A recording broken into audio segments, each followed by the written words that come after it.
Communications private limited. আর আপনারা দেখছেন express news, খবর নেয় খবর দেয়।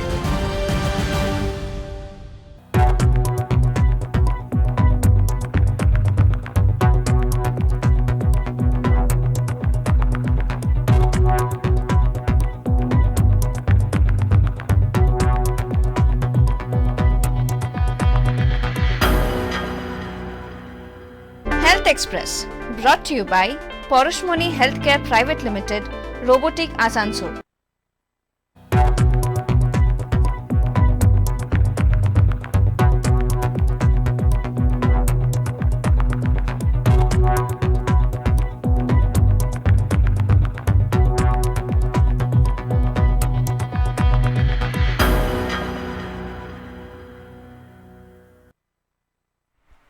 নমস্কার, আপনারা দেখছেন হেলথ এক্সপ্রেস। আজকের অনুষ্ঠানে আমাদের সঙ্গে এই মুহূর্তে উপস্থিত রয়েছেন আসানসোল হেলথ ওয়ার্ল্ড হসপিটাল থেকে সিনিয়র কনসালটেন্ট গাইনোকোলজিস্ট ডক্টর আকাঙ্ক্ষা वर्मा। আজকে আমাদের हेल्थ वर्ल्ड डॉक्टर उन्हीं एसेছেন আমাদের हेल्थ एक्सप्रेस অনুষ্ঠানে। आपका बहुत बहुत स्वागत करते हैं thank you so much programme में। और हेल्थ एक्सप्रेस यानी कि हम लोग इस प्रोग्राम में हमेशा ही कोई ना कोई प्रॉब्लम जो हमारे स्वास्थ्य से जुड़ा हुआ है, हेल्थ से जुड़ा हुआ है, उस बारे में हम लोग बात करते हैं। डॉक्टर्स आते हैं और हर उस टॉपिक पे हम लोग बात करते हैं जिसके बारे में लोगों को शायद सारा मालूम नहीं है, सारी चीज़ें मालूम नहीं होती है, बट वो लोग मिथ में रहते हैं या फिर अभी तो गूगल है उसमें देख करके अपने ही वो टोटके बनाते रहते हैं, सेल्फ डॉक्टर बन जाते हैं। तो ऐसा ना करें, ये हर डॉक्टर आते हैं जो हमारे पास इस प्रोग्राम में, तो वो यही सलाह देते हैं कि अपने आप डॉक्टर ना बने। जो ओरिजिनली प्रॉब्लम्स होते हैं, जो ओरिजिनली प्रॉब्लम्स वगैरह आपके हेल्थ को इफ़ेक्ट करते हैं, उसके बारे में ठीक से जानिए। फिर उसके बाद आप लोग कंसल्ट कीजिए अपने कोई भी स्पेशलिस्ट डॉक्टर जिसको आप मानते हैं उसके पास जाइए। और फिर हेल्थ के बारे में मैं ये कहना चाहूँगी कि हेल्थ के बारे में आप लोग कभी भी कोई रिस्क ना लें। तो चलिए, आज का प्रोग्राम जो है वो ऑन बेसिस ऑफ गायनोकोलॉजिस्ट हमारे साथ अभी बैठे हुए हैं। तो आज का प्रोग्राम हम कंटिन्यू करेंगे विद द गायनोकोलॉजिकल प्रॉब्लम्स। तो पहला जो आज का मेरा सवाल है वो इस बारे में है कि बहुत ही रिसेंटली हमारे डॉक्टर आकांक्षा वर्मा जी ने 10 kgs का यूट्रस का ट्यूमर जो है उसका ऑपरेशन किए हैं। तो मुझे ये जानना है कि ये 10 kgs का जो ट्यूमर आप निकाले हैं, तो इसमें जब पेशेंट आया मैं उस टाइम से जानना चाहूँगी शुरुआती तौर से कि पेशेंट को क्या क्या प्रॉब्लम हुआ था और कैसे क्या आपको सलाह देना पड़ा उनको। ओके 10 kgs का ट्यूमर, पहले जो मैं कहूँगी it was a fibroid uterus इसको बोलते हैं। और ये 10 kgs तक जितना बड़ा हो जाना इज़ वेरी रेयर। ऐसे शायद लिटरेचर में भी 50 से 100 केसेस ही रिपोर्टेड होंगे, और मेरे अभी 20 ईयर्स के करियर में मैंने 10 kgs का फाइब्रॉइड फर्स्ट टाइम ही देखा। हाँ, 10 kgs का मतलब ये तो बहुत ज़्यादा। अभी हाउ कुड पेशेंट टॉलरेट, मतलब कोई भी इंसान को 10 kg का कोई एक मास पेट में लेके इतने साल से रखना is very rare to see, और very difficult also, very difficult to carry. और कितना ज्यादा नेग्लेक्ट किया होगा या फिर 10 kg मतलब केयर का एक्सेस नहीं होगा, ये शो करता है। पर एक बात है, fibroids generally other than ovarian tumours देखें तो सिम्टोमेटिक होते हैं, तो प्रॉब्लम ज़रूर पोज करते हैं, पर कहीं ना कहीं इस मरीज को सिम्टम्स थोड़े कम रहे होंगे इन द फॉर्म ऑफ जो सिवियर सिम्टम्स होते हैं, तो सर्टेनली तभी इतने टाइम तक। लेकिन 10 kg का ट्यूमर अगर यूट्रस में पल रहा है, बड़ा हो रहा है, तो उससे तो बेली भी उसका बढ़ेगा, स्टमक भी तो बढ़ जाता होगा। तो बहुत ज़्यादा बड़ा था ना। ऐसे मैं बोलूँगी when the patient walked in, अभी हम लोग तो ऑब्स्टेट्रिशियन है, गायनोकोलॉजिस्ट है, तो डिलीवरी पेशेंट्स ही देखते हैं। मतलब it appeared like she has come for delivery, वो भी कुछ ट्विंस ट्रिपलेट्स बेबीज होंगे, ऐसा इतना एब्डोमिनल डिस्टेंशन था। लेकिन वो सोचे कैसे कि ये मतलब प्रेगनेंसी है, कि ऐसा कुछ मतलब सिम्टम्स भी रहता है क्या? ट्यूमर, अगर यूट्रस में ट्यूमर हो जाए तो क्या फील हो सकता है ऐसे कि प्रेगनेंसी आ गया है? नहीं, उन्होंने सोचा नहीं प्रेगनेंसी है, मैं कह रही हूँ जितना बड़ा वो दिख रहा हाँ, था हाँ, हाँ, कि हाँ, मतलब हाँ, कोई like, भी हाँ, उसको हाँ, देख के yes, अज्यूम yes. करेगा कि हाँ दिस लेडी इज प्रेग्नेंट। पर वो जिनका ये हुआ था, ये आप कहाँ किए थे ये जो ऑपरेशन? आप ये हेल्थ वर्ल्ड हॉस्पिटल आसनसोल में ही किए थे? पेशेंट कहाँ के थे? पेशेंट झारखंड से थे। झारखंड से थे। तो मतलब वो शुरुआती तौर पे वहीं पे चेकअप करवा रहे थे। 10 केजीज बढ़ना मतलब ये कितने दिनों के अंदर होना चाहिए? आई थिंक उन्होंने 6 से 7 साल की हिस्ट्री दी थी। अच्छा, 6 से 7 साल से उनको पता था कि कुछ तो प्रॉब्लम है, और मेन उनका इशू था कि they could not conceive, infertility, तो बच्चे उनके नहीं थे, तो उन्होंने उसके लिए 5-6 इयर्स बैक कहीं टेस्ट कराया था, तो कुछ प्रॉब्लम उन्हें है ऐसा बताया गया था। That was also during Covid times, तो बहुत एग्जैक्ट डायग्नोसिस भी नहीं हुआ था। After that whatever they told me कि further they could not get better medical facility जहाँ somebody is ready to operate upon such a huge thing, and recently over last 1-2 year वो और ज़्यादा बड़ा होते हुए इतना बड़ा हो गया था। इन जनरली क्या ऐसे यूट्रस का ट्यूमर इतना बड़ा हो जाता है? नहीं, इतना बड़ा होना, मैंने शुरू में ही कहा कि इट्स वेरी रेयर। इतने देर तक तो कोई भी वेट भी नहीं करता। यूजुअल साइजेस जो फाइब्रॉइड के ऑपरेट करते हैं 5, 6, 7, 8 सेंटीमीटर। सिम्टम्स क्या होते हैं अगर यूट्रस में ट्यूमर दिखे तो? उसमें यूट्रस में फाइब्रॉइड प्रेजेंट करता है सबसे कॉमनली। ब्लीडिंग ज़्यादा होती है पीरियड्स में, मेंसेस में जो भी, और पेनफुल पीरियड्स ज़्यादा होते हैं। पेन ज़्यादा होना, ब्लीडिंग ज़्यादा होना, ये प्राइमरी सिम्टम्स है। और ये एक रीज़न है बहुत बड़ा इनफर्टिलिटी का। जो लोग कंसीव नहीं कर पाते हैं उनका अगर स्कैन्स देखेंगे तो we may find cases of fibroid. अभी तो इन प्रेजेंट नाउअडेज यही बहुत बड़ा एक प्रॉब्लम हो गया है फीमेल्स में कि they can't get pregnant easily. तो इसमें तो ज़्यादातर प्रेगनेंसी भी पोस्टपोन करते हैं लंबे टाइम तक, और जो लेट से लोग प्रेजेंट करते हैं तो उस टाइम बहुत सारा केसेस होता है कि यूट्रस में फाइब्रॉइड मिलेगा। और ये इस पेशेंट को जब आप लोग हैंडल कर रहे थे, आपको क्या क्या प्रॉब्लम्स से जूझना पड़ा आप लोगों को? सबसे बड़ा प्रॉब्लम तो मेरा साइज ऑफ द ट्यूमर था। सर्जरी बहुत चैलेंजिंग और डिफिकल्ट हो जाती है अगर इतना बड़ा कुछ डील करना है, और उसमें ब्लड लॉस का रिस्क बहुत ज़्यादा। ट्यूमर मतलब ब्लड लॉस का, और ऊपर से इतना बड़ा ट्यूमर। तो कितने डॉक्टर्स इसको असिस्ट किए थे आपके साथ? और doctors, assistant juniors, there were 1 or 2. I was leading the team. So congratulations from my side for that. Thank you. And now my next question is, tumour जब होता है तो अगर उसको ऐसे ही छोड़ दिया जाए, मतलब पहले तो हर किसी को पता चलता नहीं है। आई थिंक रूरल एरिया में उन लोग ज़्यादा इसके बारे में अवेयर है नहीं, तो उन लोगों के लिए आप क्या बोलना चाहेंगे? उन लोगों के लिए ये है कि अवेयरनेस तो सबसे बड़ी चीज़ है। अगर आपके बॉडी में कुछ भी एलिमेंट है, कुछ भी प्रॉब्लम है जो नॉर्मल से अलग है, तो उसको टॉलरेट करते हुए बैठे रहना, स्टिग्मा में घर पे रहना कि ऐसा प्रॉब्लम है गायनोकोलॉजिकल, तो हम डिस्कस नहीं कर सकते घर में, डॉक्टर के पास नहीं जा सकते, ये अभी भी बहुत बड़ा कंस्ट्रेंट है। और गायनोकोलॉजिस्ट से कोई भी रिलेटेड अगर प्रॉब्लम हो तो उसमें हमेशा ही ऐसा रहता है कि ऑपरेशन करना ही पड़ता है, उस तरह का कुछ? नहीं, हमेशा ऑपरेशन करना पड़ता ही नहीं है, बल्कि ऑपरेशंस आजकल गायनेकोलॉजी जैसे प्रोग्रेस कर रहा है साइंस, एक तो यूट्रस कंजर्वेशन पे हमारा सबसे बड़ा एम्फेसिस है। ऐसे सबसे पहले किसी भी प्रॉब्लम में ऑपरेशन करके यूट्रस हटाने का तो बिल्कुल भी नहीं सोचते हैं। अगर ऑपरेशन भी करना है तो सिर्फ ट्यूमर हटाना है। इस केस में भी इट वाज वेरी चैलेंजिंग, पर हमने सिर्फ ट्यूमर हटाया बिकॉज दे वांटेड कि यूट्रस को रिटेन करना है फॉर फ्यूचर फर्टिलिटी। प्लस अभी और एडवांसमेंट्स भी बहुत सारे आ गए हैं, मेडिसिन्स के भी ऑप्शंस हैं, और नए नए अलग मेडिसिन्स और टेक्निक्स भी आ रहे हैं कि बिना सर्जरी के क्योर रेट काफ़ी अच्छा है। अच्छा, तो ये ऑपरेशन के बाद कितना टाइम लगता है फिर से रीग्रोथ करने के लिए या फिर ठीक होने में? रिकवर करने का टाइम डिपेंड करता है एक तो मोड ऑफ सर्जरी पर। अगर आप ओपन सर्जरी करते हैं तो एक 1 week to 10 days का थोड़ा सा लैग रहता है, क्योंकि स्टिच लाइन बड़ी होती है, मोबिलिटी पेन के कारण थोड़ा रिस्ट्रिक्ट होता है। अगर आप लैप्रोस्कोपिक में जाते हैं या रोबोटिक सर्जरीज में जाते हैं, तो की होल माइक्रो सर्जरीज कहते हैं कॉमन लैंग्वेज में यहाँ पे, तो रिकवरी आराम से आप 2nd-3rd डे पे आप fit to do your normal routine activities. तो सर्जरी का डर ज़्यादा अब होना नहीं चाहिए।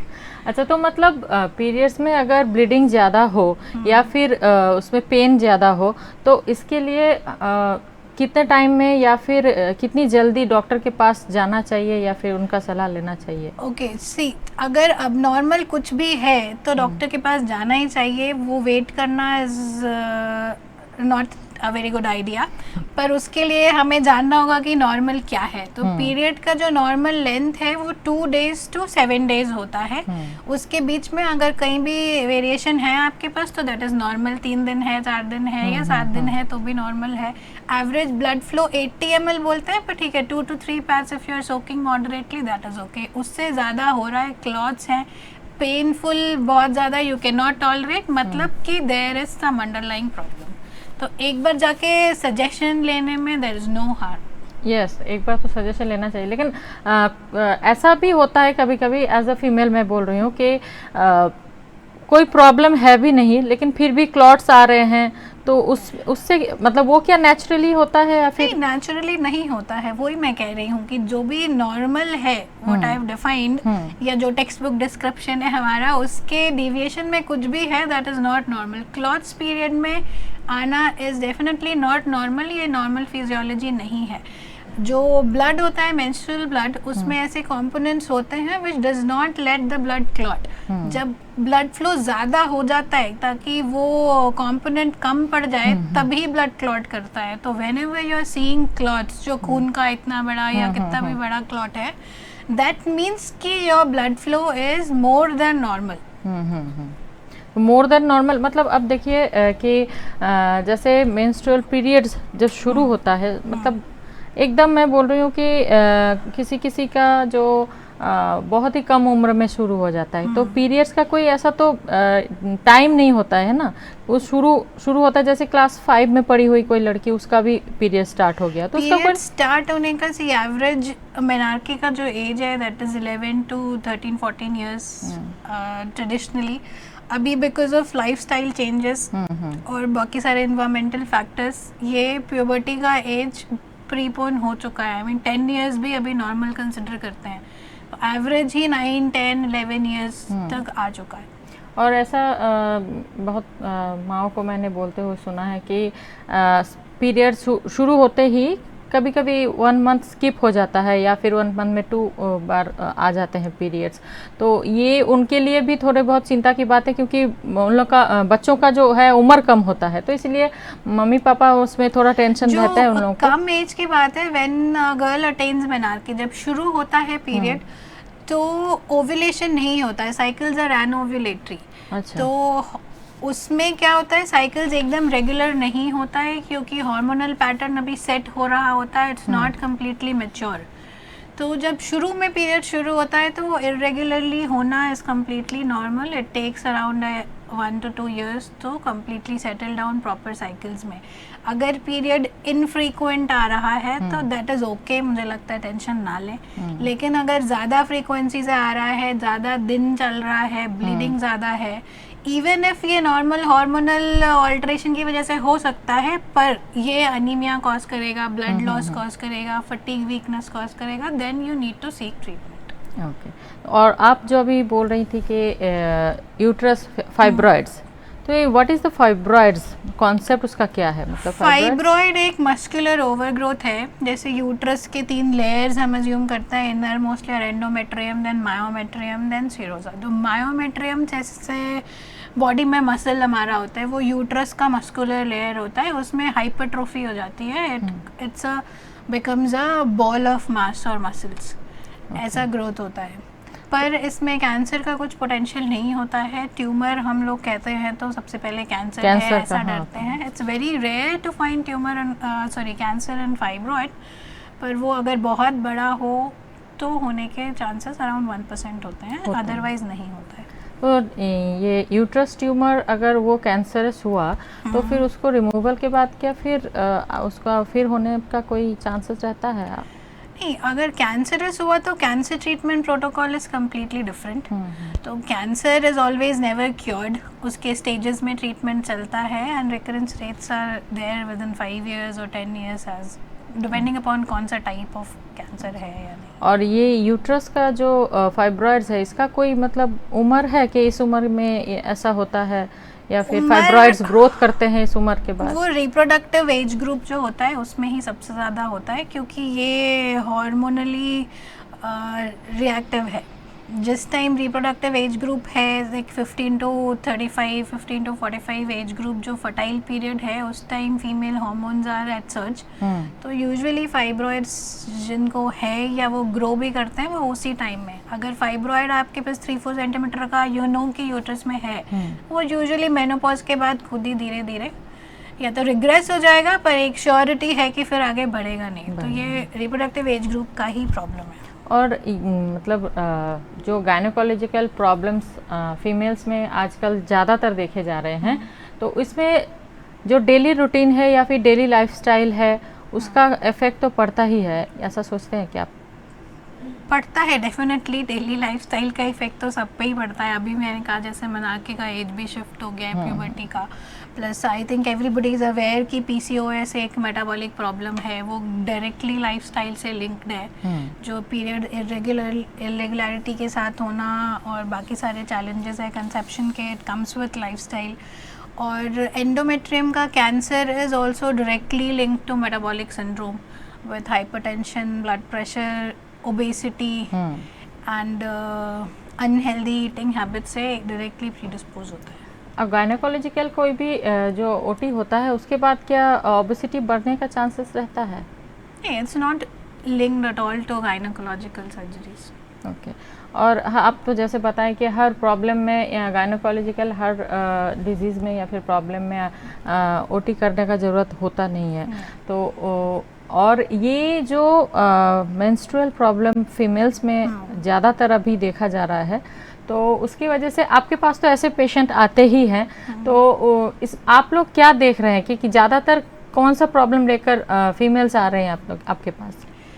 अभी करेंटली तो इरेगुलरिटी इन पीरियड्स काफ़ी ज़्यादा है, फिर हैवी ब्लीडिंग ये सब ज़्यादा है, plus infertility is on search. एक तो डिलेड मैरिज का एज, करियर कमिटमेंट्स के साथ ये जो डिले इन एज होने से बाकी चैलेंजेस आ जाते हैं, बाकी इलनेसेस भी प्रीडिस्पोज ये करते ही हैं। जो कॉन्सेप्ट है ना, ये बहुत लोगों में क्लियर नहीं है कि एज बढ़ते ही जो फीमेल्स के अंदर के जो हार्मोन्स है उसमें भी सारे चेंजेस आते हैं कि मुझसे ज़्यादा आप बेहतर जानते हैं, वो प्लीज़ आप बताइए। सी, जो एग रिजर्व होता है वो टिपिकली फिक्स्ड होता है ना फीमेल बॉडी, तो आफ्टर 35 इट्स ट्रेडिशनली सेड कि it starts declining, egg quality भी और एग रिजर्व भी। इसलिए ये सोशल एग फ्रीजिंग का कॉन्सेप्ट भी हाई है। अगर आप you plan to delay your pregnancy by 40 years और समथिंग, तो एग फ्रीज करके रख सकते हैं, क्योंकि बाद में चैलेंजेस डू इंक्रीज।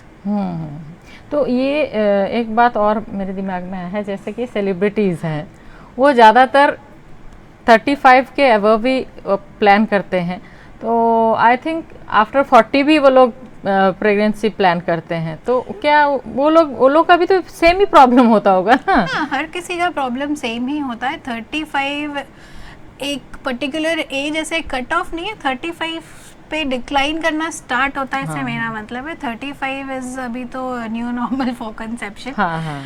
पर सर्टेनली एट 40 और after 40 it's very difficult to conceive. Most of the time assisted reproduction में जाना ही पड़ता है। और आजकल तो सब मतलब सब लोग घर में बैठ के कोई भी प्रॉब्लम हमारा हुआ तो गूगल करना ज़रूरी है, वो अपने ही डॉक्टर बने रहते हैं और कुछ ना कुछ टोटका यूज़ करते रहते हैं। तो उन लोगों के लिए मैं चाहूँगी आप थोड़ा कुछ बोलें, क्योंकि टोटका यूज़ करते ही पता नहीं वो अपना ही खुद का ही ख़राब कुछ कर लेते हैं अपने से ही। तो इस बारे में मैं चाहूँगी आप एज ए डॉक्टर आप क्या बोलना चाहेंगे?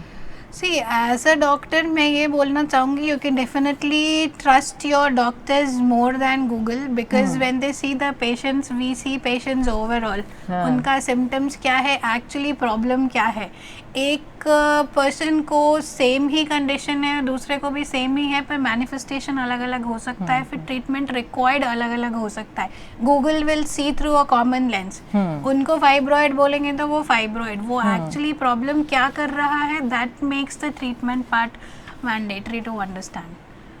और सबका यही बोलना चाहूँगी कि আমাদের যারা দর্শক যারা দেখছেন তাদেরকে বলবো যে গুগলে আপনারা জানতে পারবেন কনসেপ্টটা কি, প্রবলেমটা কি, কিভাবে হচ্ছে, আপনার শরীরের প্রবলেম বা অন্যের শরীরের প্রবলেম দুটোর মধ্যে কিন্তু অনেকটা তফাৎ আছে। There is huge difference between one patient to another. হ্যাঁ, কারোর প্রবলেম কিন্তু সেম নয়। হ্যাঁ, হতে পারে আপনি প্রেগনেন্ট, আপনার বান্ধবী pregnant, but there is huge difference between both of your pregnancy. ঠিক আছে, তো সেই জন্য আপনাদের উচিত একজন বিশ্বস্ত ডাক্তারের কাছে যাওয়া, গাইনোকোলজিস্টের কাছে যাওয়া এবং আপনার শরীরের যাবতীয় যা সুবিধা অসুবিধা যা কিছু হচ্ছে সব কিছু খুলে বলা। অ্যান্ড এটা হচ্ছে সব থেকে মোস্ট ইম্পর্টেন্ট পার্ট, যে ডাক্তারের কাছে কোনো কিছু লুকাতে নেই। আপনার যা প্রবলেম সেটা পুরোপুরি শুরু থেকে শেষ পর্যন্ত আপনি যদি না বলেন তাহলে সেখানে আপনার ট্রিটমেন্টের রং হওয়ার চান্সেস থাকে। তো আমার মনে হয় যে যদি আপনাদের যে আসল যে প্রবলেমটা কোথায় শুরু হয়েছে এবং কবে শুরু হয়েছে এবং কোনো ছোটোখাটো অসুবিধাও যদি আপনাদের হয়ে থাকে, সেক্ষেত্রেও আমি বলবো একদম অপেক্ষা করবেন না। কারণ আমার মনে হয় आप भी मेरे साथ एग्री करेंगे कि nowadays females are suffering from this kind of diseases and this kind of all the problems in their body. Gynaecological problems बहुत सारे आ रहे हैं, एक नहीं है, मुझसे ज़्यादा डॉक्टर जानते हैं गायनोकोलॉजिकल जो प्रॉब्लम्स है वो क्या क्या इफ़ेक्ट करती हैं एक फीमेल के अंदर। प्लीज़ आप बताइए ज़रा। प्रॉब्लम्स शुरू तो होता है वही मेंस्ट्रुअल से ही सारा प्रॉब्लम शुरू होता है, क्योंकि उससे पहले तो कुछ होता नहीं है, उसके बाद ही सारा जो प्रॉब्लम है शुरू होता है। तो वहीं से आप शुरू कीजिए प्लीज़। ब्लीडिंग अगर ज़्यादा हो रही है तो डेफिनेटली सीधे सीधे वो आपके बॉडी में खून का लेवल कम करेगा, हीमोग्लोबिन कम करके अनीमिया कॉज करेगा। अनीमिया का इफेक्ट पूरे बॉडी पे होता है। ऑल सिस्टम्स अच्छा फंक्शन नहीं करते, फटीग जल्दी आ जाता है, इरिटेबिलिटी जल्दी आ जाता है। तो उनको करना क्या चाहिए, प्रोसेस क्या है? मतलब उनको ब्लीडिंग ज़्यादा हो रहा है तो इतना ज़्यादा नहीं हो रहा है कि वो कंट्रोल नहीं कर पा रहे हैं, जब कंट्रोल के बाहर हो जाए तब डॉक्टर के पास आए। लेकिन अगर मतलब वो उनके हाथ में है कि वो कंट्रोल कर सकते हैं घर में, वो क्या करें? मतलब डेली लाइफस्टाइल चेंज करें, क्या करें? हाँ, देखिए, लाइफस्टाइल चेंज करना, डायरेक्टली ब्लीडिंग कंट्रोल करना, ऐसा कुछ मैकेनिज्म नहीं होता है। पर अगर लाइफस्टाइल हम हेल्दी रखेंगे, कुछ एक्सरसाइज, स्लीपिंग हैबिट्स और न्यूट्रिशियस डाइट फॉलो करेंगे तो एक तो अगर ब्लड लॉस हो रहा है तो उसको कॉम्बैट करेगा। अगर आप आयरन रिच खाना ले रहे हैं, कुछ सप्लीमेंट्स ले रहे हैं तो वो एनर्जी प्रोवाइड करेगा। सेकेंड है कि ऑनसेट ऑफ जो हार्मोनल एक्सिस शिफ्ट है, वो चेंजेस है, वो सारी चीज़ें नहीं देखने को मिलेंगी। जो मेन हार्मोनल एक्सिस है, HPO एक्सिस बोलते हैं, हाइपोथैलेमो पिट्यूटरी ओवेरियन एक्सिस, वो मेन हार्मोन रेगुलेटर है। वो जो अभी का लाइफस्टाइल शिफ्ट हो रहा है उससे चेंज होने की वजह से ये इरेगुलरिटी जो पीरियड्स में आता है वो हार्मोनल शिफ्ट्स के कारण होता है। And the hormonal changes specially premenopausal age में, जो मिड लाइफ क्राइसिस बहुत पॉपुलर सोशल मीडिया पे चलता है, वो इरिटेबिलिटी, मूड स्विंग्स और difficult to cope up with many other scenarios in life create करता है। अच्छा, तो अगर कोई प्रॉब्लम या फिर कोई भी सिम्टम्स किसी भी डिजीज़ का फीमेल्स के अंदर ना दिखे तो भी गायनेकोलॉजिस्ट के पास जाना चाहिए उनका? नहीं, देयर आर मेनी थिंग्स जिसका रेगुलर रूटीन स्क्रीनिंग रिकमेंडेड है। पहले तो एक breast cancer, cervical cancer routine screening recommended है। अभी 35 इयर्स प्लस से एनुअल मैमोग्राम्स एडवाइज्ड है। And soon after your marriage you should be taking pap smear tests every 3 to 5 years। तो वो सब रेगुलर स्क्रीनिंग है। यू कैन डिटेक्ट कि कुछ प्रॉब्लम आने वाला है before the onset of the disease, specially malignancies. Okay, so it's time for a break. আমরা বিরতি নিচ্ছি একটা, তারপরেই ফিরে আসছি, আবারও আলোচনা বাকি রয়েছে। তো এই সময় এখন সময় হলো একটা ছোট্ট বিজ্ঞাপন বিরতির।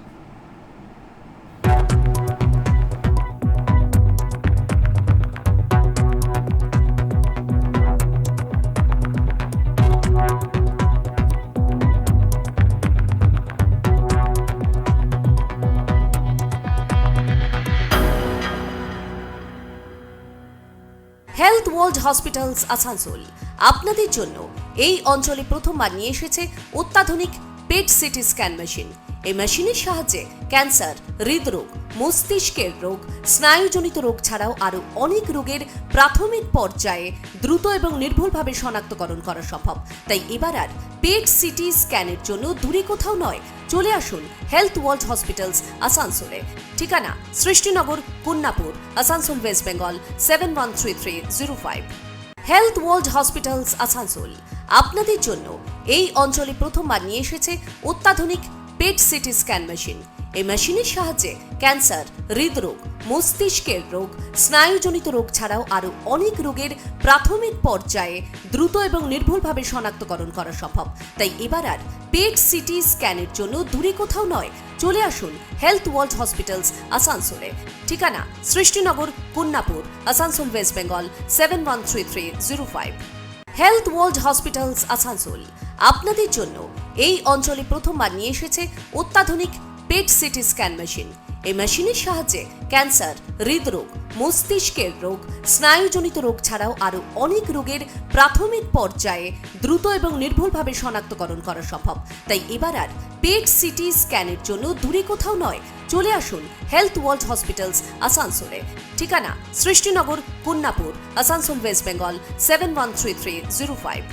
হেলথ ওয়ার্ল্ড হসপিটালস আসানসোল আপনাদের জন্য এই অঞ্চলে প্রথমবার নিয়ে এসেছে অত্যাধুনিক পেট সিটি স্ক্যান মেশিন। এই মেশিনের সাহায্যে ক্যান্সার, হৃদরোগ, মস্তিষ্কের রোগ, স্নায়ুজনিত রোগ ছাড়াও আরও অনেক রোগের প্রাথমিক পর্যায়ে দ্রুত এবং নির্ভুলভাবে শনাক্তকরণ করা সম্ভব। তাই এবার আর পেট সিটি স্ক্যানের জন্য দূরে কোথাও নয়, চলে আসুন হেলথ ওয়ার্ল্ড হসপিটালস আসানসোলে। ঠিকানা Srishtinagar, Kunnapur, Asansol, West Bengal 713305।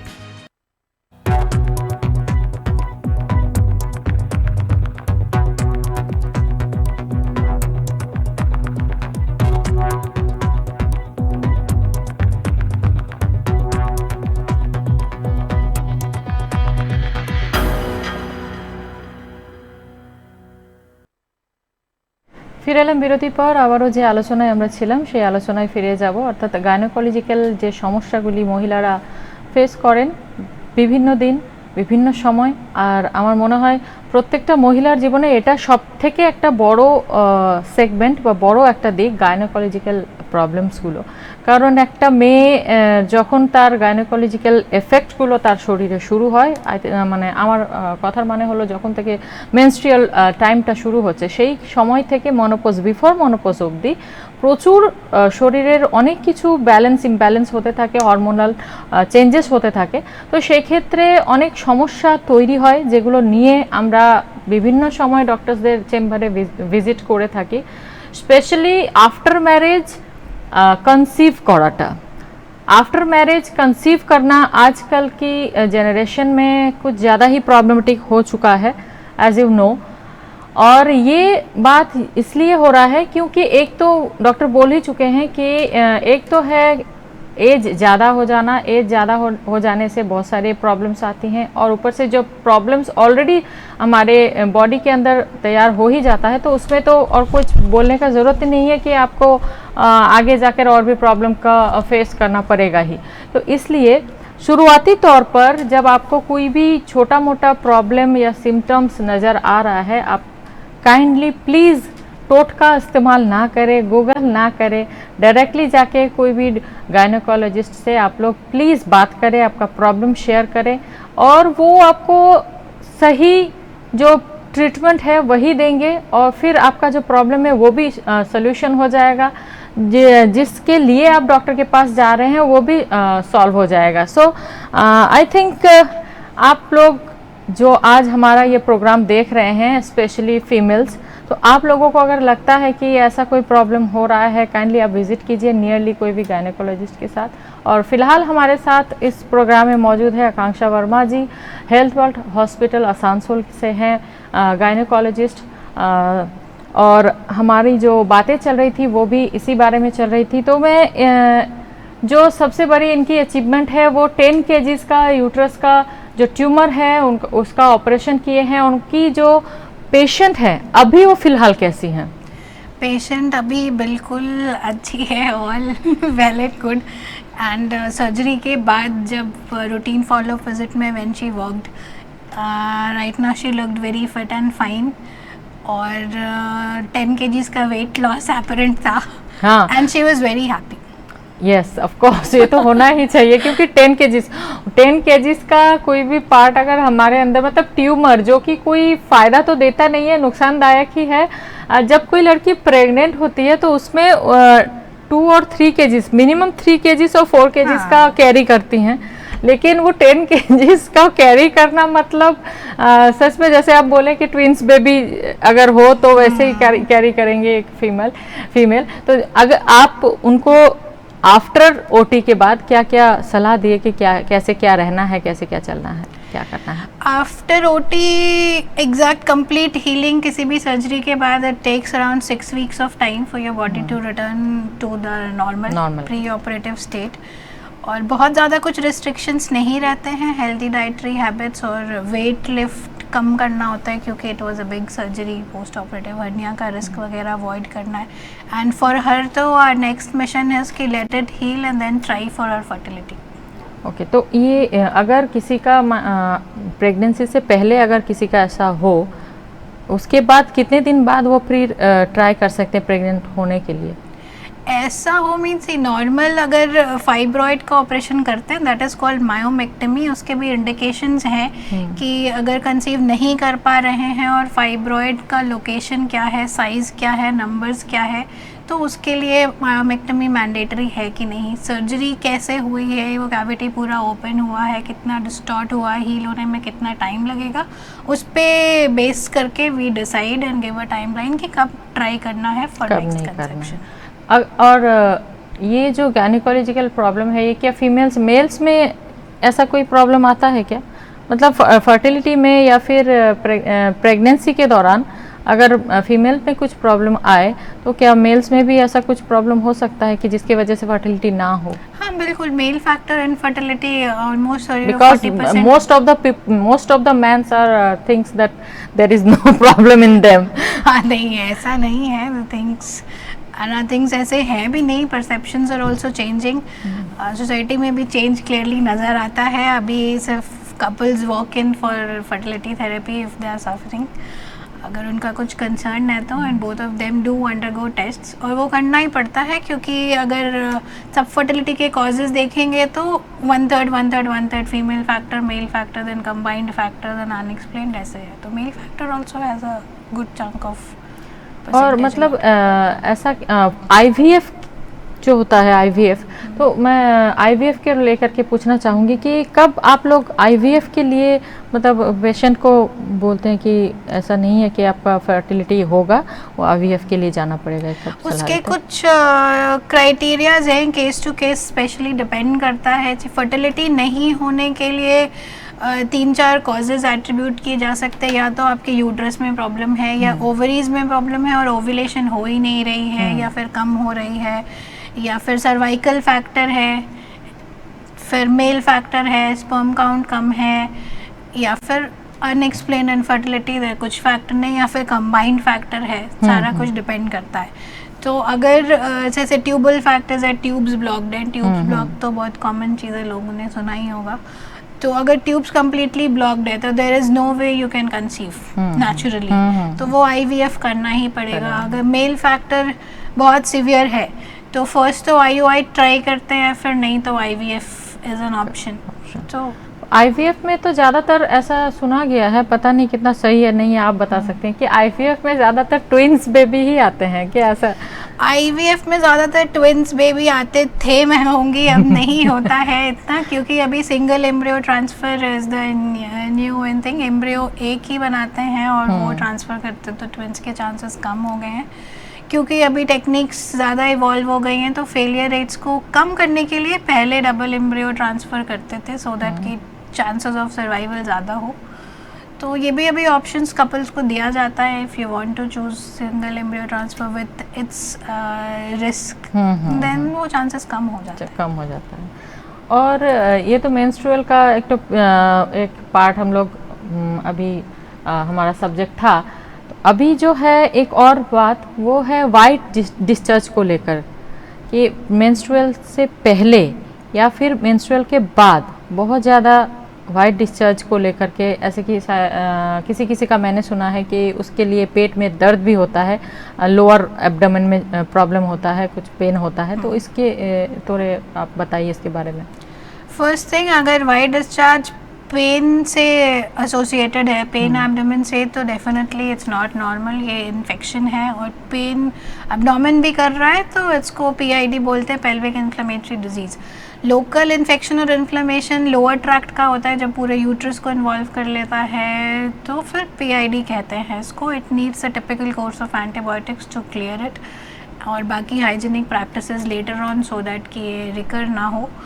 And most of the time जो जेनाइटल एरिया में मॉइस्टनेस की वजह से, या फिर जिनका बाहर फ्रीक्वेंट आउटिंग्स रहता है, अनक्लीन वॉशरूम की वजह से, हाइजीन का प्रॉब्लम होता है, सेक्सुअली ट्रांसमिटेड इन्फेक्शंस के तौर पे ये इन्फेक्शंस इनकर होते हैं। फिजियोलॉजिकल वाइट डिस्चार्ज जो होता है टिपिकली थोड़ा पीरियड्स के पहले है, but that is not bothering you, वो पेन नहीं है, इचिंग नहीं है, कोई फाउल स्मेल नहीं है, तो दैट इज़ ओके। पर अगर ये प्रॉब्लम आपको लग रहा है कि इट्स अ प्रॉब्लम, मतलब इट इज़ अ प्रॉब्लम, ठीक है, ये एक सीधा सा कॉन्सेप्ट है।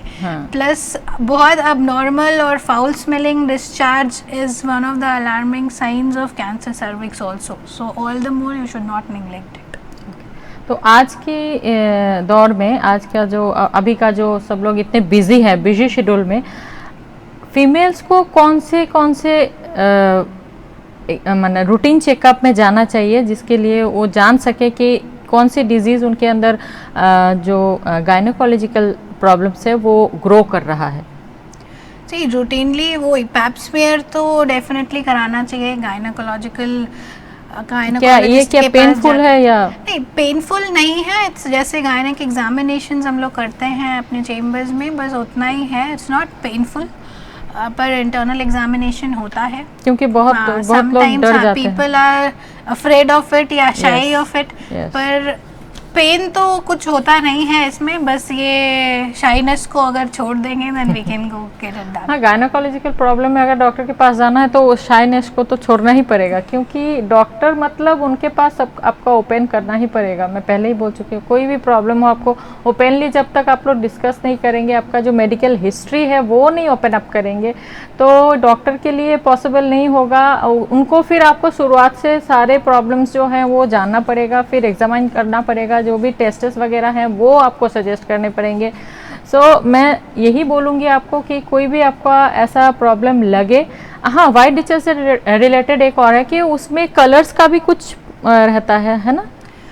वाइट डिस्चार्ज कह रहे हैं तो वाइट ही है। अगर येलोइश है मतलब पस है, प्यूरिलेंट है, कुछ ग्रीन है, मतलब डेफिनेटली इन्फेक्टिव है। अगर वाटरी है तो ये टिपिकल थोड़ा बैक्टीरियल वजाइनोसिस को पॉइंट करता है। थिक वाइट है, चौकी है, इचिंग है तो फंगल इन्फेक्शन हो सकता है।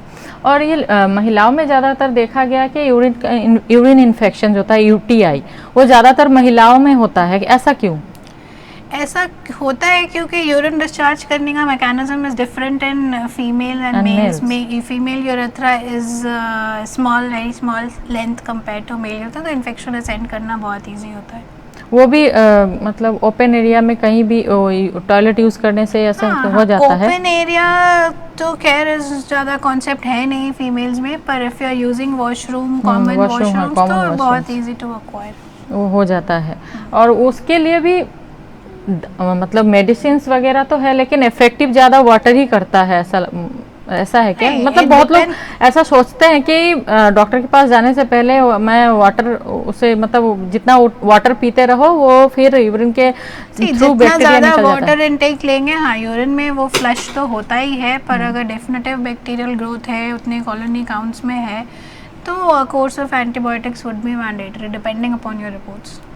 ओके, तो एक और सवाल है आपका, जो ये हमारे जो फीमेल्स आज हमारा ये प्रोग्राम देख रहे हैं हेल्थ एक्सप्रेस का, तो उनको आप क्या कहना चाहेंगी as a gynaecological doctor? As a gynaecologist all females को मैं यही कहना चाहूँगी कि हेजिटेशन को छोड़ दें। कोई भी स्लाइटेस्ट ऑफ प्रॉब्लम्स अगर आप फील करते हैं तो don't hesitate, come to your nearest health care centres जहाँ पे भी अवेलेबिलिटी है, and we can just discuss कि क्या प्रॉब्लम्स है, प्रॉब्लम्स है या प्रॉब्लम नहीं है, एंड देन जो भी अप्रोप्रिएट ट्रीटमेंट होगा वी कैन गिव। और दूसरा इम्पॉर्टेंट मैसेज ये रहेगा कि काफ़ी टाइम फीमेल्स नेग्लेक्ट करती है सोच के कि my family will suffer, everybody is dependent on me, सबको प्रॉब्लम होगा अगर कुछ लंबा ट्रीटमेंट चलेगा या विजिट्स में। तो इम्पॉर्टेंट मैसेज ये है कि unless you are fit you can not take care of anybody else also. Yes, आपको फिट रहना पड़ेगा, क्योंकि एक फीमेल जो है वो पूरे घर को संभालती है, तो वो अगर ठीक नहीं रहेंगी तो किसी को आप भी ठीक नहीं रख सकते हैं। तो इसीलिए जो भी डॉक्टर आज हमारे इस प्रोग्राम में इतने सारे आपको इन्फॉर्मेशन दिए हैं उसको थोड़ा ध्यान से आप सुनिए। अगर कोई प्रॉब्लम आप लोगों के मन में आ रहा है, अगर कोई क्वेश्चंस आ रहे हैं, आप लोग नियरली कोई भी आप अगर किसी गायनेकोलॉजिस्ट से अभी आप लोग कंसल्ट कर रहे हैं, तो अभी जो भी प्रॉब्लम हम लोगों ने अभी यहाँ आज प्रोग्राम में बातचीत किए हैं उस पर अगर आपको लगता है कि ऐसा कोई प्रॉब्लम आपके अंदर हो रहा है, प्लीज़ आप go and visit your doctor and आप सलाह लीजिए क्या करना है, क्या नहीं करना है, कैसे क्या करना है। और ऐसा भी होता है कि आफ्टर मैरिज इन दिनों होता है कि लोग प्लानिंग करते हैं प्रेगनेंसी के लिए, लेकिन उससे पहले प्लानिंग के पहले ही वो डॉक्टर को विजिट करते हैं कि इफ़ वी आर रेडी और नॉट। सो ये आप कैसे उनको बताते हैं कि मतलब कि हाँ अभी ये एक काफ़ी अच्छा कॉन्सेप्ट है प्री कॉन्सेप्शन कंसल्टेशन के लिए आना, बिकॉज इसमें 2-3 इम्पॉर्टेंट चीज़ें होती है। एक तो बेसिक आपका हेल्थ चेकअप हो जाता है कि कुछ पहले से हेल्थ कंडीशंस हैं कि नहीं, क्योंकि कोई भी आर्बिट्ररी अलग कंडीशन भी है basically not related to gynae या कुछ और भी, तो प्रेगनेंसी के टाइम पे ट्रीट करना डिफ़िकल्ट हो जाता है। तो वो एक पहले हम लोग ट्रीट करके आगे बढ़ सकते हैं। सेकेंड चीज़ है, देयर आर 2-3 वैक्सीन्स जैसे रुबेला वैक्सीन और वैरिसेला जो चिकन पॉक्स है, ये वैक्सीन अगर आप इम्यून हैं या फिर वैक्सीनेटेड हैं तो प्रेगनेंसी में रुबेला और वैरिसेला जैसे इन्फेक्शंस कंटेन करने का कंसिक्वेंस बुरा होता है, मतलब बेबीज़ काफ़ी इम्पैक्ट हो सकते हैं, यू कैन हैव अबॉर्शंस या फिर नॉर्मलिस बेबीज़। तो वो इन्फेक्शन से हम कम्प्लीटली बच सकते हैं अगर हम प्री कंसेप्शनल काउंसलिंग के लिए आते हैं। तो यू कैन गेट चेक्ड कि आप इम्यून अगर नहीं है तो वैक्सीन लेने के बाद 1 मंथ का वेटिंग पीरियड होता है फॉर यू टू कंसीव। तो बेसिकली सारा कुछ प्लान करके कर सकते हैं। वन थिंग, एडवर्स प्रॉब्लम से बच सकते हैं, and second pre conceptional vitamins जो रिक्वायर्ड है वो हम लोग स्टार्ट करके चलेंगे तो कुछ एडवर्स इम्पैक्ट ऑन फीटसेस बहुत कम हो जाता है। और एक बात और है कि अभी फ़िलहाल अभी का जो टाइम है फास्ट फूड वगैरह खाने का, और ज़्यादातर फीमेल्स वेट पुट ऑन करती हैं, वेट पुट ऑन कर लेती हैं, ऐसे नहीं है कि वो अपने से करती है, लेकिन हो जाता है। और फर्टिलिटी के लिए या फिर प्रेगनेंसी के लिए ये भी एक प्रॉब्लम है, ऐसा ये एक प्रॉब्लम है क्योंकि lifestyle changes directly metabolic problems create करती हैं। ये PCOS जो अभी रीनेम हो गया है PMOS करके, क्योंकि ये पूरे बॉडी का मेटाबॉलिज्म ऑल्टर करता है, हार्मोनल बैलेंस। ओवुलेशन कई बार नहीं होता, टाइम पे नहीं होता, तो वो सब कंसीव करने में प्रॉब्लम्स क्रिएट करता है। प्लस एंडोमेट्रियोसिस भी जो यूट्रस का प्लस ओवरी दोनों का भी एटमॉस्फेयर ख़राब कर सकता है अगर इन्वॉल्व है तो इन एंडोमेट्रियोसिस, वो भी कंसीव करना डिफ़िकल्ट कर सकता है। और PCOS और PCOD ये दोनों में मतलब डिफरेंस क्या है? सेम? ये दोनों में कुछ डिफरेंस नहीं है। PCOD term is no longer used, अभी तो PCOS टर्म को भी रिप्लेस कर दिया गया PMOS से। PCOS meant polycystic ovarian syndrome and D was for disease. Syndrome का मतलब होता है कोई डिजीज कॉम्प्लेक्स, क्योंकि ये सिर्फ मिसनोमर जैसे ज़्यादा साउंड करता था, क्योंकि ओवरी में सिस्ट होना उसका बेसिक पैथोलॉजी नहीं ही होता था। वो मेन प्रॉब्लम है मेटाबॉलिज्म का चेंज, इंसुलिन रेजिस्टेंस और बॉडी का सारा हार्मोनल मिलियो डिस्टर्ब करना वाज उसका मेन इटियोलॉजी, इसलिए उसको पॉलीएंडोक्राइन मेटाबॉलिक सिंड्रोम करके चेंज कर दिया गया है, क्योंकि ovary is not the culprit. Okay, तो ओवरियन जो सिस्ट्स होते हैं वो मैंने सुना है वो भी प्रेगनेंसी में अगर सिस्ट हो तो ऐसे फीमेल्स में थोड़ी बहुत मैंने बातें सुनी है कि वो सिस्ट के वजह से नहीं हुआ है उनका। बिल्कुल हो सकता है सिस्ट, लेकिन बहुत अलग अलग टाइप के हो सकते हैं। पॉलीसिस्टिक ये जो सिस्ट है, सिस्ट का कॉन्सेप्ट क्या है, ये पहले आप क्लियर कर दीजिए please. Ovaries, we have 2 ovaries होते हैं जो ओव्यूलेशन करते हैं, मतलब एवरी मंथ जो साइकिल चलता है उसमें छोटा सा फॉलिकल बनता है, उससे एग रिलीज होता है। ठीक है, वो फॉलिकल कई बार पॉलीसिस्टिक ओवरी में क्या होता है, it fails to release the egg, वो रिलीज नहीं करता, अपने पूरे मैच्योर साइज पे भी नहीं जाता, वो 2 to 9 mm के बीच में करके रह जाता है, फिर वो ओवुलेट ही नहीं होता, ऐसे मल्टीपल फॉलिकल्स अरेंज हो जाते हैं, इसलिए उनको पॉलीसिस्टिक बोलते हैं। वो एक डिफरेंट कॉन्सेप्ट है। फिर अगर सिस्ट है ओवरी का तो वो अलग अलग टाइप का हो सकता है, simple cyst, complex cyst, based on की वो एक फिल्म ऑफ मेम्ब्रेन है, अंदर फ्लूइड है, सिर्फ फ्लूइड है क्लियर तो सिंपल सिस्ट है, अगर उसके अंदर कुछ सॉलिड कंपोनेंट्स हैं या कुछ और है तो उसको कॉम्प्लेक्स सिस्ट बोलते हैं। ट्यूमर्स जब ज़्यादा बड़े हो जाते हैं तो सिस्ट एडेनोमास डिफॉर्म करते हैं। अभी वही it can become endometriotic cyst also, जिसको चॉकलेट सिस्ट कहते हैं। एंडोमेट्रियोसिस में टिपिकली यूट्राइन एंडोमेट्रियम का डिपॉजिट हो जाता है, तो it keeps on bleeding every month और वो कलर्ड फ्लूइड उसमें चॉकलेट का कलेक्ट हो जाता है। सबसे ज़्यादा इनफर्टिलिटी का इंसिडेंस अगर ओवेरियन सिस्ट में देखेंगे तो वो चॉकलेट सिस्ट में ही होता है।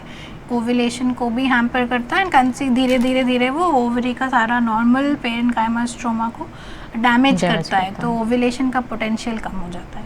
तो यही प्रॉब्लम होता है। अगर तो आज हमारे जो डॉक्टर्स यहाँ हैं उनके हिसाब से आप लोगों ने सुना कि कोई भी प्रॉब्लम जो फीमेल्स के अंदर होता है, हार्मोनल चेंजेस या फिर मेंस्ट्रुअल या फिर प्रेगनेंसी को लेकर के कोई भी प्रॉब्लम हुआ आप लोगों को, और साथ ही साथ आप एक रूटीन चेकअप में भी रहे, ताकि फीमेल्स में जो ज़्यादातर प्रॉब्लम्स ट्यूमर्स या कैंसर्स को, जो सर्विकल कैंसर हो या फिर यूट्रस कैंसर हो, इसके लिए आप लोगों को पहले ही अगर आप अवेयर रहें, उसके लिए रूटीन चेकअप में रहे। उसके लिए जो 3 आपने बोला है कि 3 टेस्ट से आपको गुजरना पड़ेगा, मतलब 3 टेस्ट अगर आप करें रूटीन चेकअप के दौरान, एक बार फिर से आप रिपीट कर दीजिए प्लीज़। एक तो रूटीन गायनेक एग्जामिनेशन, फिर pap smear test, then mammography for ruling out any breast cancer या उसका इश्यूज, और यूट्रस और ओवरी चेक करने के लिए अल्ट्रासाउंड स्कैन्स। बस इसी रूटीन चेकअप के दौरान आप जान सकते हैं कि आपके बॉडी के अंदर कोई भी प्रॉब्लम ग्रो कर रहा है कि नहीं कर रहा है। और गूगल और टोटका वगैरह ये सब बंद कर दीजिए, अपने फिटनेस पे ध्यान रखिए, अपने बॉडी फिटनेस पे ध्यान रखिए, और जितने भी डेली रूटीन्स के थ्रू आप गुजर रहे हैं उसमें भी थोड़ा आप ध्यान रखिए, क्योंकि फीमेल्स का जो बॉडी है, I think like a factory, मतलब वो production house there is a production house. So आप लोगों को हमेशा उसको ध्यान में रखना पड़ेगा ताकि उसमें कोई प्रॉब्लम ना हो, क्योंकि अगर वो वहाँ पे प्रॉब्लम हो गया तो फिर पूरे लाइफ के अंदर प्रॉब्लम ही प्रॉब्लम्स, क्योंकि फीमेल की ज़िंदगी मुझे लगती है प्रॉब्लम से ही भरी हुई है, और ये शुरू से लास्ट तक भी प्रॉब्लम से भरी हुई है। तो ज़्यादातर मैं बोलना चाहूँगी আমাদের যারা দর্শক তাদেরকে আমি বলছি, যারা আজকে আমাদের এই অনুষ্ঠান দেখছেন, আপনাদের যে কোনো স্ত্রী রোগজনিত সমস্যা যদি মনে হয়, অতি সত্বর আপনারা বিশ্বস্ত কোনো বা আপনাদের পরিচিত কোনো স্পেশালিস্ট গাইনোকোলজিস্টের সাথে ভিজিট করুন এবং ডেলি চেকআপে থাকুন, তাহলে আপনাদের শরীর সুস্থ থাকবে এবং স্বাস্থ্য সুস্থ থাকলে মন আনন্দ থাকবে, সব কিছুই ভালো থাকবে। শরীর ভালো থাকলে মন ভালো থাকে। তো আজকে আমাদের অনুষ্ঠান এই পর্যন্তই, আজকে আলোচনা আমাদের এই পর্যন্তই। থ্যাংক ইউ ডক্টর यहाँ पर आने के लिए। আপনাদেরকেও ধন্যবাদ আমাদের অনুষ্ঠানের সাথে থাকার জন্য। আজকে মতো এই পর্যন্তই। পরবর্তী অনুষ্ঠানের জন্য চোখ রাখুন এক্সপ্রেস নিউজের পর্দায়। নমস্কার।